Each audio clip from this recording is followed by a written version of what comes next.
இரட்டை இலை தொடர்பாக தேர்தல் ஆணையத்தில் ராம்குமார் ஆதித்தன் புகார் அளித்த விவகாரம். உட்கட்சி விவகாரத்தில் தேர்தல் ஆணையம் ஓரளவுக்கு தான் தலையிட முடியும் என எடப்பாடி பழனிசாமி பதில் மனு.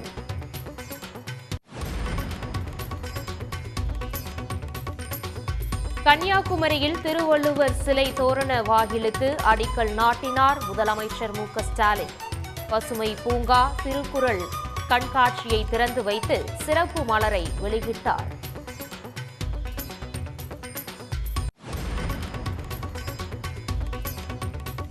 கன்னியாகுமரி நகராட்சியாக தரம் உயர்த்தப்படும் என முதலமைச்சர் மு.க.ஸ்டாலின் அறிவிப்பு. திருவள்ளுவர் சிலைக்கு சென்று வர 3 புதிய படகுகள் வாங்கவும் திட்டம்.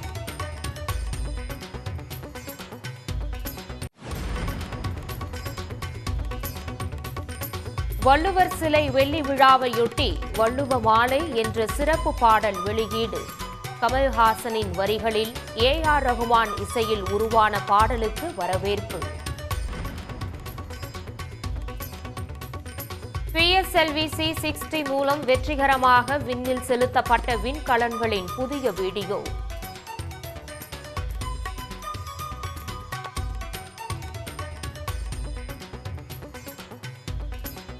இரண்டு விண்கலன்களை இணைக்கும் பணி வரும் 7ஆம் தேதி தொடங்கும் என இஸ்ரோ அறிவிப்பு.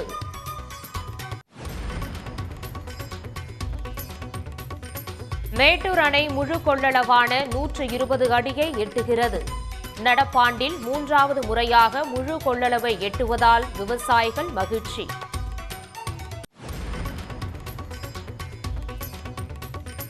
ஸ்மார்ட் மீட்டர் கொள்முதல் செய்வதற்கான டெண்டரை ரத்து செய்தது தமிழ்நாடு அரசு. அதானி எனர்ஜி உள்ளிட்ட நிறுவனங்கள் பங்கேற்ற ஒப்பந்தத்தில் அதிரடி முடிவு.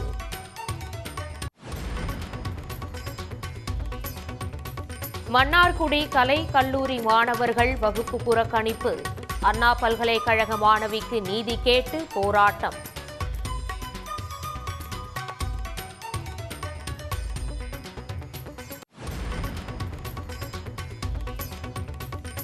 புத்தாண்டு மற்றும் விழா காலத்தை முன்னிட்டு கோயம்பேடு, நிலக்கோட்டை, தோவாளை பூக்கள் விலை கடும் உயர்வு.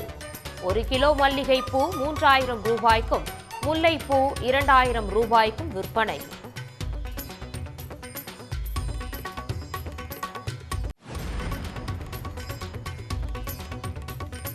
திருச்சி ஸ்ரீரங்கம் கோயிலில் வைகுண்ட ஏகாதசி பகல் 10 உற்சவம் தொடக்கம். சிறப்பு அலங்காரத்துடன் தங்க பல்லக்கில் புறப்பட்ட நம்பெருமாளை கண்டு பக்தர்கள் பரவசம். மேற்கு தொடர்ச்சி மலையில் பெய்து வரும் கனமழையால் களக்காடு தலையணையில் நீர்வரத்து அதிகரிப்பு. சுற்றுலா பயணிகள் குளிக்க இன்று முதல் தடை விதித்து வனத்துறை அறிவிப்பு.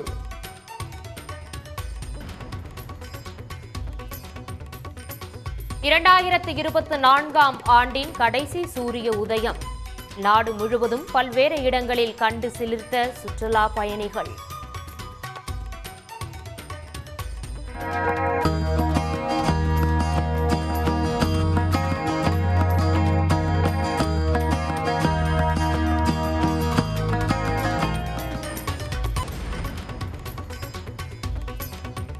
ஜம்மு காஷ்மீரில் கடும் பனிப்பொழிவால் நிலவும் இதமான சூழல். பனிக்கட்டிகளை வீசி எறிந்து சுற்றுலா பயணிகள் மகிழ்ச்சி.